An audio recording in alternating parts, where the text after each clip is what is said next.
Okay, let's unpack this. We're diving straight into something that might be a bit of a blind spot for you, especially if you're following a carnivore diet. Or even just, a heavily meat-based way of eating. We're talking about magnesium. Hmm.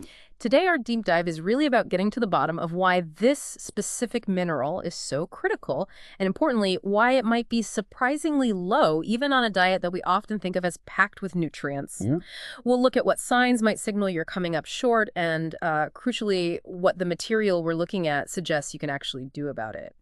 And all this info, it's coming from a really comprehensive review by redlighttherapy.rehab. Seriously, we have to thank them for putting together such a detailed resource on this. It's fantastic stuff. It really is. It brings up this fascinating paradox, doesn't it? Meat is super nutrient dense, we all know that, but this review makes a strong case that magnesium, well, it might still be a puzzle piece many are missing. That's exactly it. It's easy to think you've got all bases covered with animal foods because they're so nutritious in many respects. But the insights from this redlighttherapy.rehab review really drive home that magnesium is, well, it's different. Understanding the specific dynamics they outline is key to spotting and fixing a potential shortfall. Okay, so let's start with the absolute basics the review lays out. What is magnesium actually doing inside us? I mean, that line about it being a cofactor in over 300 enzymatic reactions, that's pretty staggering. It really is, yeah. It gives you a sense of just how fundamental it is. Think of magnesium as this essential, helper molecule. The review points to its role in, well, energy production, for one. It's actually bound to ATP, Yeah. our body's energy currency. Right. It needs magnesium bound to be usable. So it quite literally fuels your cells. Wow, okay. And it's also crucial for the nervous system. It helps calm the brain. It interacts with neurotransmitters like GABA, Yeah. helps ease anxiety, that sort of thing, regulates nerve signals, and that connects directly to its role in muscles, too. It's necessary for muscles to relax after they contract. Ah, hence the cramp connection. Exactly. That's why it's so tied to preventing cramps and twitches as well. Then you see its fingerprints on heart health, maintaining a steady rhythm, blood pressure. It supports healthy insulin sensitivity, blood sugar control, plays a part in making serotonin and melatonin. Mood and sleep regulators. Yep. And even works with calcium and vitamin D for bone strength. It's everywhere. Wow. Okay, that list covers pretty much everything from your brain to your muscles, your heart. I mean, if it's that essential, what is it about a carnivore or meat-focused diet specifically that might lead someone to be low, according to this review anyway? Right. That's the million-dollar question the review tackles. The most straightforward reason, as it points out, is just exclusion. You're cutting out many classic magnesium-rich foods. Like greens and nuts. Exactly. Leafy greens, nuts, seeds, dark chocolate, legumes. If your diet is mainly meat, you're naturally not getting magnesium from those sources. Okay, that makes intuitive sense. You're just not eating the main sources. Yeah. But the review goes beyond that, right? It mentions other factors, things that actively deplete magnesium or interfere with it, even if you are getting some. What did you find there? Yes, exactly. It's not just about intake. It's also about retention and absorption. That's crucial. The review highlights that the high phosphorus content, which you often get with large amounts of meat, can potentially interfere with magnesium absorption in the gut. Interesting. Another big one, and this is particularly relevant for low-carb or carnivore, is how lower insulin levels signal the kidneys. They tend to excrete more sodium and water. And magnesium often just follows that fluid loss right out of the body. Ah, the electrolyte flush. Precisely. And then there are lifestyle factors the review mentions. Regular coffee or caffeine consumption, noted for increasing magnesium loss through urine. Oh, great. My morning coffee. Yeah, tell me about it. And then, daily life stressors, intense sweating from exercise, even periods of fasting. These can further deplete your magnesium stores. Yeah. Even bone broth, which is a staple for some. The review says it only really contributes significant magnesium if it's simmered for a very, very long time. How long are we talking? Like 6, 12 hours, maybe even more. So your standard couple-hour simmer might not be doing much magnesium-wise. Gotcha. So it's kind of a double whammy then, isn't it? Potentially lower intake because you're cutting out certain foods, plus several factors common in modern life or even inherent to the diet itself that can actively push magnesium out or stop you absorbing it. The review really makes the case that hitting that typical target, around 400 milligrams a day, that can be pretty tough for a lot of people in this space, especially if you're active or stressed or, well, a coffee drinker. Yeah, it adds up. Okay, so if intake might be low and loss might be high, how would someone actually start to suspect they might be low on magnesium? The review mentions the signs can be pretty subtle, which sounds tricky. They are subtle, definitely. Yeah. And they're easily confused with other things, right? Ah. Or maybe just written off as like, oh, I'm just adapting to carnivore or something. Yeah, totally. But the review lists a range of potential indicators.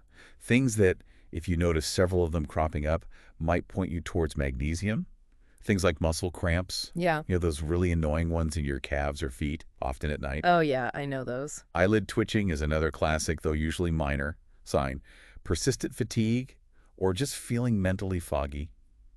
Brain fog, increased anxiety, or just feeling restless, unable to settle, trouble sleeping, maybe falling asleep, staying asleep, or just poor sleep quality. Okay. Occasional heart palpitations, that feeling like your heart is fluttering or skipping a beat, can be unsettling.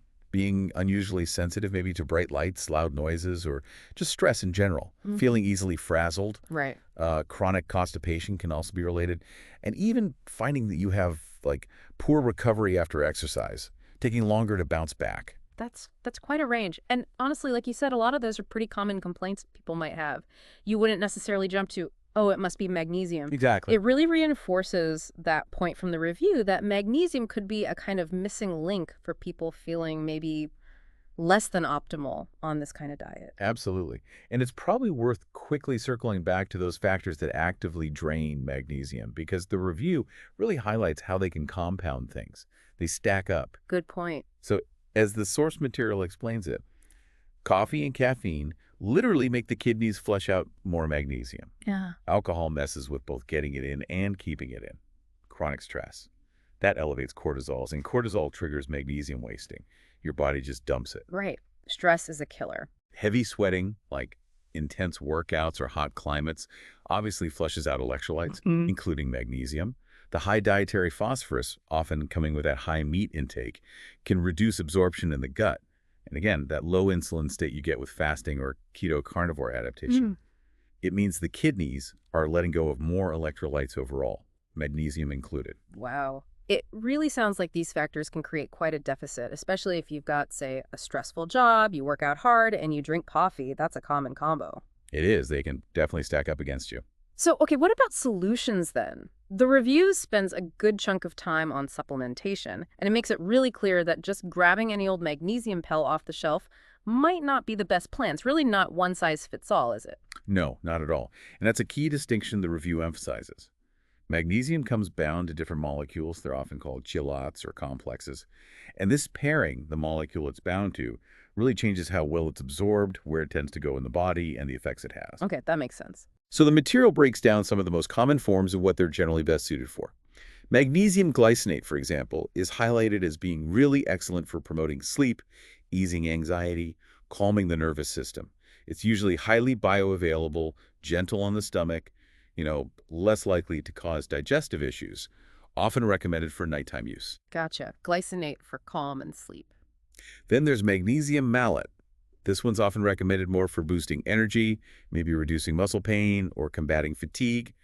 It's bound to malic acid, which itself is involved in cellular energy production, but it might feel slightly stimulating for some people. Probably better taken earlier in the day. Malate for energy and muscles, maybe morning. Okay. For heart health, blood pressure support, maybe emotional stress, magnesium taurate is suggested. That's because the amino acid taurine works synergistically with magnesium, especially for cardiovascular and neurological function. Taurate for heart and stress. Yep. Then you've got magnesium citrate. This one's primarily mentioned for its effect on the bowels. It's good for occasional constipation because it draws water into the intestine, gets things moving. The laxative effect. Exactly. So the review cautions, it can cause loose stools. Probably not the top choice for daily, long-term use unless that's specifically what you need. Right. Good to know. Magnesium L-threonate gets a specific mention for its unique ability to cross the blood-brain barrier more effectively than other forms. This makes it potentially the best bet for cognitive support, clearing brain fog, maybe helping with mood. It does tend to be more expensive, though. L-threonate for the brain.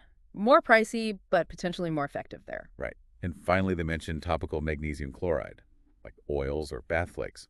This offers an option for, say, targeting local muscle cramps or just absorbing magnesium through the skin, completely bypassing the digestive system. Useful if you have gut issues, maybe. Could be, yeah. And one really important note from the review: avoid magnesium oxide. What is that? It's just very poorly absorbed. It mainly acts as a laxative, so you won't get much actual magnesium benefits systemically from it. Mostly just a trip to the bathroom. Okay, oxide is out. That's incredibly helpful guidance from the review. It really clarifies things. It's not just take magnesium, it's choose the right magnesium for your needs and maybe even the right time of day. Precisely. Makes a huge difference. So if someone reading this material decided, okay, I want to try supplementing, what are the practical pointers from the review? Like how much, when, what should they expect? The advice is definitely to start conservatively. Go slow. The review suggests beginning with around 200 milligrams of elemental magnesium per day. That's the key number to look for on the label, the actual amount of magnesium. Right, not the total compound weight. Exactly. And you can slowly increase this if needed, maybe up towards 400 milligrams per day, just paying attention to how you feel. And listening to your body. Definitely. And as we just discussed, timing can matter. Glycinate or taurate, often best at night for sleep. Malate, perhaps better in the morning if you're using it for energy or muscle stuff. Splitting your total daily dose could also be smart. Maybe take some in the morning, some at night. That can help minimize any potential digestive upset. Good tip. And a very clear sign, according to the review, that you might have taken too much is experiencing loose stools. That's usually your body's signal to back off on the dosage a bit. The bowel tolerance indicator. You got it. And another really critical point the review makes, magnesium doesn't work in a vacuum. It functions best when it's balanced with other key electrolytes, especially sodium and potassium. And that's particularly relevant on a low-carb or carnivore diet. Ah, yes, the electrolyte connection. This seems absolutely vital, doesn't it? Especially in this context. How does magnesium fit into that whole picture, according to the review? Yeah, this is where the review connects the dots really nicely. When you follow a low-carb or carnivore diet, your insulin levels naturally tend to be lower. This signals your kidneys to excrete more sodium. That's a well-known effect. The sodium dump. Right. And when sodium gets flushed out, potassium and magnesium often get pulled out right along with it. They follow suit. Magnesium itself is a crucial electrolyte. It's deeply involved in maintaining the electrical potential across cell membranes. That's fundamental for nerve signals, muscle contractions, heart rhythm. But it also plays this sort of behind-the-scenes role in helping your kidneys hold on to or reabsorb sodium and potassium. So it helps regulate the others too? In a way, yes. Which is why the review makes such a compelling point that magnesium is frequently the missing piece. You know, when someone on low carb is really diligent about getting enough salt, maybe adding potassium, but still struggling with things like leg cramps, fatigue, or that general keto flu feeling. Yeah. Getting magnesium levels right can often be the key that helps bring the other electrolytes back into balance and allows everything to work properly. Right. It helps your body hold on to the sodium and potassium better. That makes so much sense. It sounds like you really need all three, sodium, potassium, and magnesium, working together synergistically. Absolutely. And the review even offered a kind of starting point for thinking about a DIY electrolyte mix, didn't it? Reinforcing that balancing all three is the key takeaway. It did, yeah. Highlighting the importance of the trio. Okay, finally, before we wrap up, the review did include some actual data on the magnesium content found directly in animal foods. I'm curious what those numbers looked like. Did they back up this idea of needing supplements? They did, pretty much. The data confirms that animal foods do contain magnesium, absolutely. Yeah. But as the review points out, the amounts per serving are generally, well, modest, which supports the idea that relying solely on these sources might make it pretty difficult to hit those daily requirements, especially the 400 milligram target for many people. Okay, give us some examples from the review. Sure. So 100 grams of Chinook salmon, which is actually one of the better sources, has around 122 milligrams. Okay, that's decent. Yeah. But then you look at beef liver, significantly lower, somewhere between maybe 14 to 25 milligrams per 100 grams. Wow, quite a drop. Steak cuts of beef, generally around 20 to 30 milligrams per 100 grams. Chicken thigh, similar, around 20 milligrams per 100 grams. And that bone broth we mentioned, a cup might only have about 17 milligrams. Again, maybe higher with very long simmers, but still not huge amounts. Right. So looking at those numbers from the review, it really underscores why, even though meat is nutrient-dense in many ways, magnesium can still be an area where supplementation or maybe very specific food choices like focusing on fatty fish might be necessary for someone aiming for optimal levels on a mostly meat diet. Yeah, the numbers make that pretty clear. Okay, well, that was a really thorough deep dive into magnesium, specifically through the lens of a carnivore or meat-based diet. And massive thanks again to redlighttherapy.rehab for that detailed review that guided us. We covered its essential roles, why this way of eating might present challenges, the subtle signs of deficiency, those draining factors, the different supplement forms and their uses, practical dosing, and that critical electrolyte connection. Absolutely. And pulling from the final thoughts in the review itself, it seems the takeaway is that magnesium is easy to overlook. But consciously taking steps to dial it in, as they put it, really can make a noticeable difference. Potentially better sleep, fewer cramps, a calmer mind, maybe improved recovery from exercise, things people are often chasing. It really sounds like it could be a game changer for some. So, once more, we're really appreciative of redlighttherapy.rehab for providing the comprehensive review that made this deep dive possible. Indeed. It was great material to work with. And maybe the final thought for you, the listener, as you reflect on all this, is just to consider if any of those subtle signs of potential deficiency we talked about resonated with your own experience at all. It really serves as a powerful reminder, doesn't it? That even within a dietary approach that seems simple on the surface, like focusing on meat, understanding the complex interplay of these seemingly small yet absolutely vital nutrients like magnesium, well, that understanding could be the key to unlocking better health and performance for you. Something to think about.